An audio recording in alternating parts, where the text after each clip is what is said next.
ayan po, welcome back to my channel. So, kumusta naman kayo guys?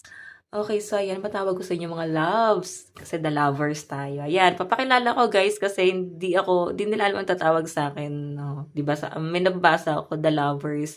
Yes, ma'am loves, ganyan. So, my name is Jap. J-A-P, as in papi. Ganon. Jap, okay? Kasi nung bata daw ako, mukha daw akong Japanese, kaya Jap. Okay, huwag nyo na guys yun pansinin. Okay, so yan guys, may loves. May loves na lang, no? But guys, lagi ko guys nakakaligtaan. So, okay, so may loves. Tignan natin kung ano bang inyong love reading. Pipilitin natin, no? Sana wag mawala sa isip ko, Lord, please. Please. Okay, so ayan guys, sa mga nagtatanong pa lang, diba? Ayan mga may love, sa mga nagtatanong pa kung paano magpa-private reading, iiwan ko na lang po yung link sa atin pong description box below. Okay? So, tingnan natin. Ano ba ang inyong energy, mga may loves? Parang sagwa. Sige. Kung ano na lang masabi ko guys kasi ang hirap pilitin yung sarili. Okay. Energy mo, ano bang nararamdaman mo sa person mo? Ano bang nararamdaman mo sa person mo? Nararamdaman mo sa person mo?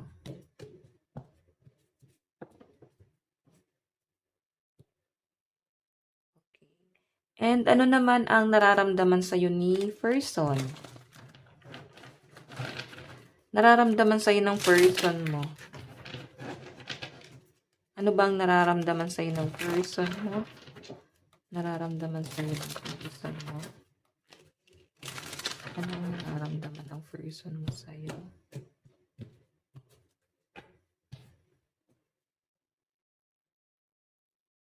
Okay. Bumaligtad na yung ano. Okay, so bago tayo guys mag-start, i-cleanse muna natin ang inyong energy. Ayan.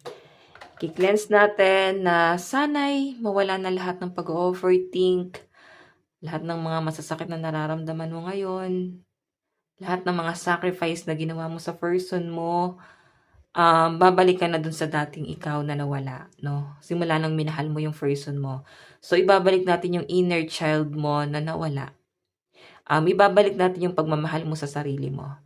Okay? Lahat ng sacrifice na ibinigay mo sa person mo at dumating sa point na kalimutan mo na yung sarili mo. So, aalisin na natin yan lahat sa inyong isipan at sa inyong damdamin. Okay? Hayaan natin na makarecover ka na. So, mag-meditate ka. Pumikit ka. Hail. Exhale. Ayan, meditation lang yan.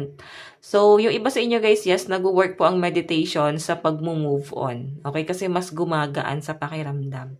Mas makakatulong pa rin guys ang pag-meditate and pakikinig ng mga subliminal na music or mga nakakalmang music. No? Try nyo pa rin to habang kayo ay nagme-meditate. So, yun, gagawa rin tayo guys ng subliminal. Soon, sa ngayon, di pa natin to kaya ngayon kasi busy pa. Kasi maraming ritual yon. Okay? So, tingnan natin. Okay. Ano ang nararamdaman ni person sa'yo ngayon? Nararamdaman ni person, spirit guide. 8 of Cups. Oh, ba't niya nafe-feel to? Defeat, sumuko. So, maaring sinukuan ka ng person mo, tinalikuran ka niya. 8 of Cups eh. Ito kasi guys, maaring abandonment.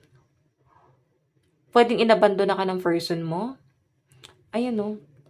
So, habang inaabandona ka ng person mo, may hawak-hawak siyang ibang cup. So, I think, may mga bagay na sinasabi niya na naging mabuti ka naman. Siguro sinabi niya na baka hindi na tayo mag-work, naging mabuti ka naman sa akin. Pero siguro hindi na natin kaya. Alam mo, hindi dinaan ka niya sa ganon. Kasi the moon. Okay, the moon guys, secret. May mga tinago si person. May mga tinago, hindi nagpakatotoo. Maaaring may betrayal.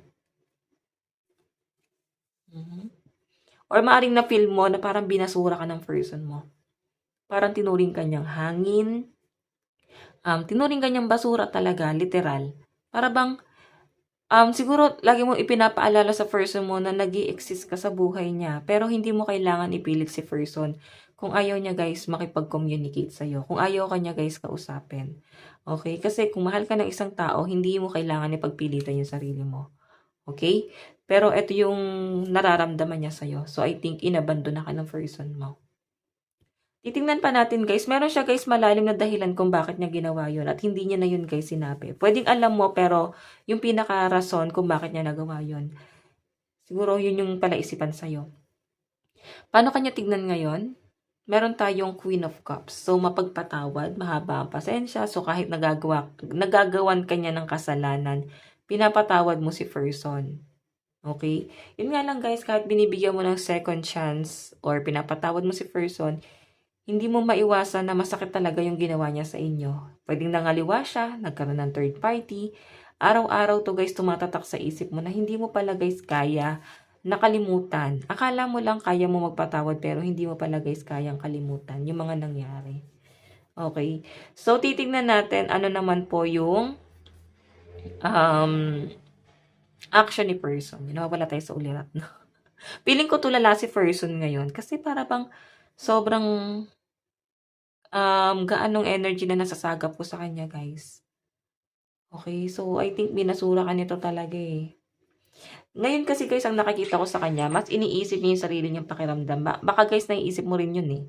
Na para bang, ano to, wala ka ng pakiramdam, hindi mo na naiisip yung pangangailangan ko.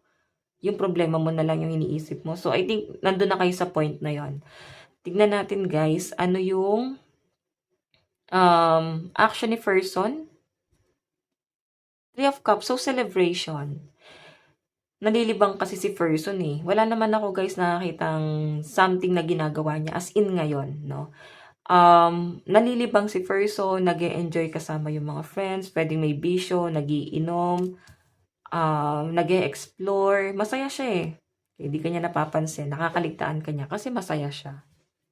Okay? So, or baka ikaw tong umabandon na sa kanya. Kasi ano ba yung tingin niya sa'yo? Abandonment kasi guys yung 8 of Cups. So, nararamdaman niya sa'yo, baka abandonment. Pwedeng ikaw yung umabandon na sa kanya. Or pwedeng siya.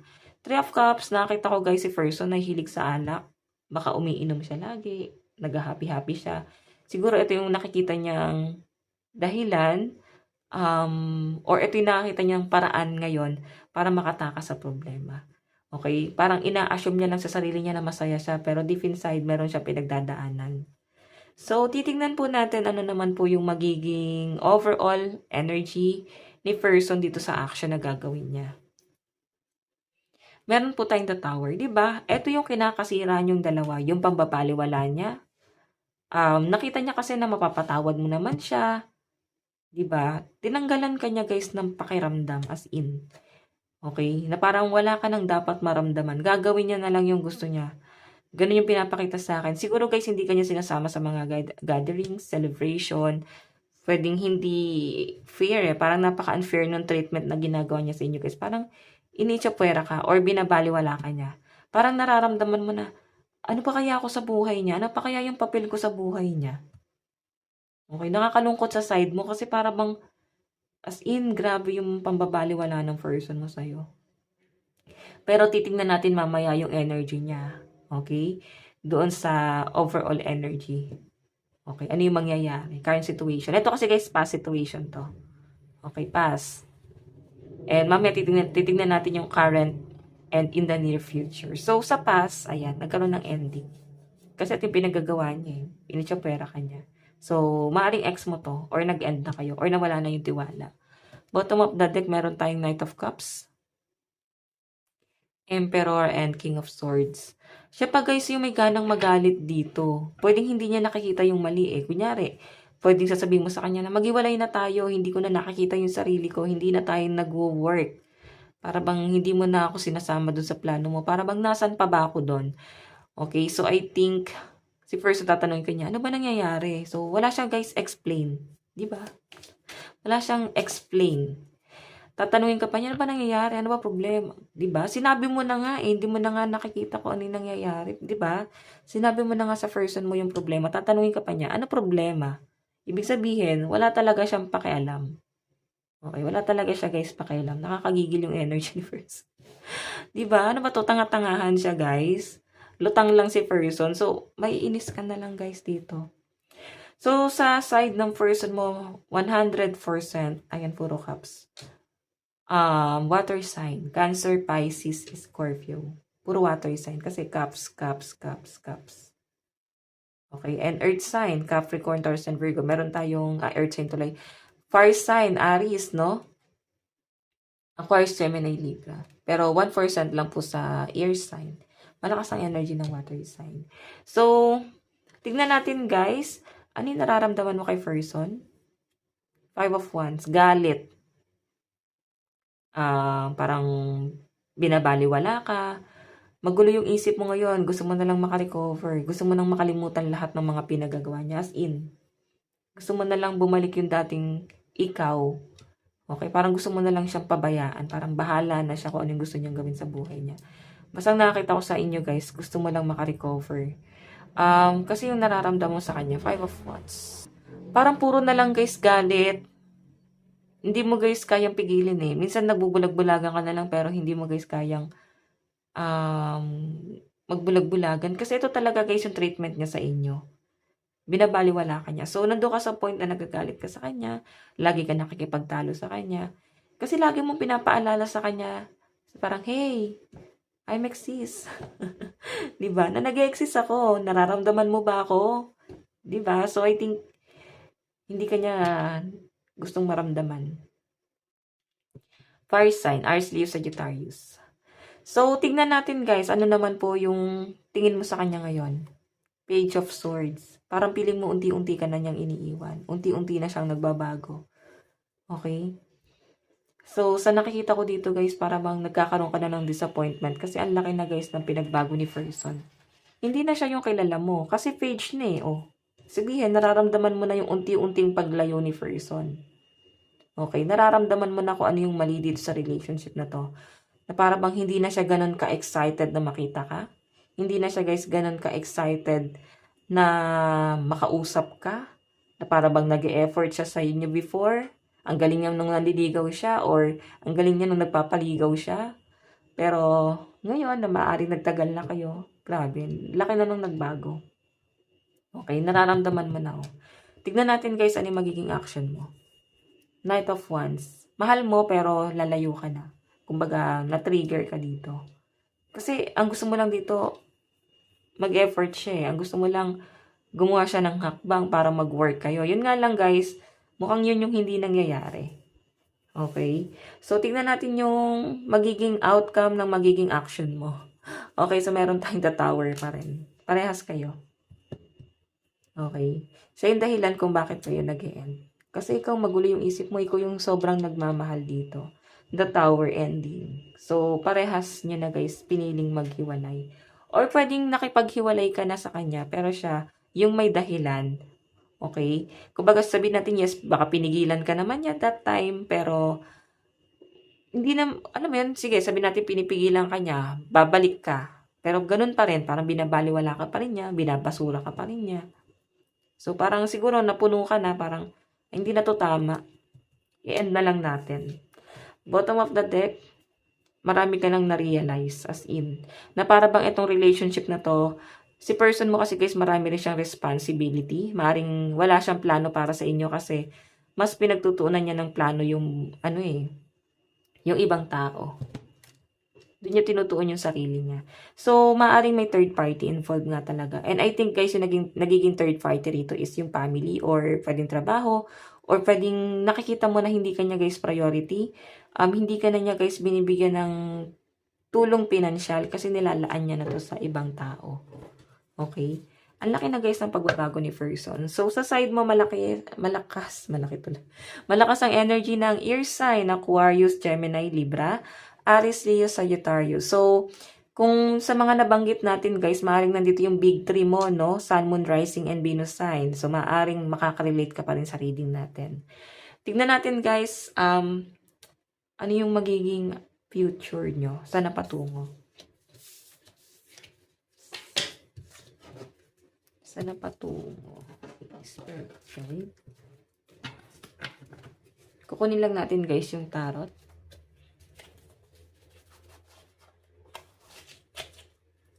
Okay, ito. Saan na patungo to spirit guys?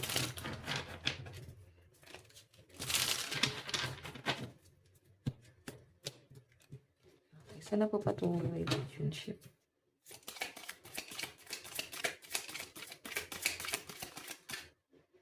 So guys, meron tayong 10 of Swords. Traumatic events, playing the victim. So ibabalik niya sa inyo guys nanggagaslight si person. Siguro dati talagang nag-explore ka pa, aminado ka na baka may kasalanan ka, na hindi mo pa naman siya guys totally mahal that time, nung unang-una. Okay, sabihin na natin siguro napabaliwala mo rin siya, pero naging faithful ka naman, no? Hindi mo naman siya niloko. Yun nga lang guys, maaring kaya ka rin nagiging ganito, cold sa kanya, kasi, yung sa mga pinaglalaban niya, parang para lang sa sarili niya. Okay, so medyo traumatic sa inyo yung mga nangyayari ngayon. Na para bang napaka-immature ni person, hindi mo alam kung saan ka mag-a-adjust doon sa relationship. So, eto na siya ngayon, 10 of Swords. Sinaksak po siya ng 10 Swords kasi baka ibinato mo sa kanya lahat ng trauma na na-experience mo sa kanya. Okay? So, ito guys, possible in the near future, magbo-voice out ka sa kanya. Ibabato mo sa kanya lahat, no? Isusumbat mo sa kanya lahat ng pambabaliwala niya sa inyo, pambabasura niya sa nararamdaman mo. Meron tayong 4 of Cups, disappointment. Ayun, no? Naku, nagkakaroon ng regret. So, yan guys, sa nalalamunan ko na nagkakaroon siya guys dito ng regret. Ayan, no? Nakakapag-isip-isip po siya ng maayos. And doon niya nafe-feel na nagkakaroon pala siya ng regret. Ayun, no? Nahihilig po siya sa inom. Diba? Kagaya ng sabi ko kanina, siguro talagang bisyo niya yung pag-inom. Or baka feeling niya, dito niya lang natatakasan lahat. Okay, hindi kanya pinahalagahan binaliwala ka niya. So, napagod ka ron. Tingnan natin guys, meron po tayong Page of Wands, good news, bright ideas, rush in head first. So, nakikita ko guys, biglang nagkakaroon ng magandang balita sa side mo. And parang mga bagong idea. So, I think may mga bagong opportunity na dumarating sa inyo, Page of Wands. So, sa pinapakita sa akin dito guys, nagmamadali kang i-grab yung opportunity. Kasi ayaw mo na guys, palagpasin pa ulit. Kasi dati siguro nung magka-relasyon pa kayo, meron kang opportunity na pinalagpas. Okay? So, tingnan po natin. Meron tayong curious, clever chatting. So, napapaisip ka dito, hindi naman magiging kanya ng person mo kung walang nag-aano sa kanya. Kumbaga, nagsusulsol or suhol. Or naisip mo na baka meron siya nakakausap. Or pwedeng siya yan. May mga doubt siya sa'yo. Oo. Pero, alam mo yan, para bang siya na may kasalanan dito. Pero parang isisisi niya sa inyo ba't nangyayari. Hindi niya nakikita yung pagkakamali niya. Sobrang napaka-selfish, guys. No? Napaka-selfish nito. Sabihin na natin, yes, down na down siya dito, pero hindi niya pa rin nakikita yung mali kasi feeling niya ikaw yung lumayo. Ikaw yung nag-abandon na sa kanya. Meron tayong control, focus, willpower. So, the Chariot, pinipilit mong pahabain yung pasensya mo kasi ayaw mo na talagang pumatol. Kung puro siyang pambabato sa inyo guys, ng pambabatikos in the near future, or pwede nangyayari na siya ngayon, kumbaga, sinachat ka pa rin, siguro biniblame ka niya. So, nakikita ko guys, tinatry mong kontrolin yung emosyon mo kasi talagang hindi mo kayang magtimpi. Okay, meron tayong, ayan, yung connection nyo guys na nakikita ko, kung kontrolin mo. Okay, kasi sobrang masakit na yung ginawa niya. Maaaring dumating kayo sa point na nagka-depression ka, nag-falsitate. Okay. So, meron po tayong The Magician. Ikaw lang yung nag-effort dito na ayusin tong relationship na to. Siguro guys, sinuportahan mo din si person sa financial niya. Nandito naman guys yung The Lovers. So, sa nakikita ko dito guys, naging waldas po talaga si person. 10 of Coins. Okay? So, nakikita ko rito, maaaring maganda yung daloy ng pera mo. So, siguro nung una, or nung kayo pa, para bang masyado siya guys naging kampante sa kanyang stability or sa daloy ng pera. Kasi nandiyan ka naman pwede mo siyang tulungan. Okay? Pero, siguro yun din guys yung binabato nyo sa kanila. Na para bang, parang wala kang gagawing plano. Ako lang ba yung magpupunta dito sa relationship natin?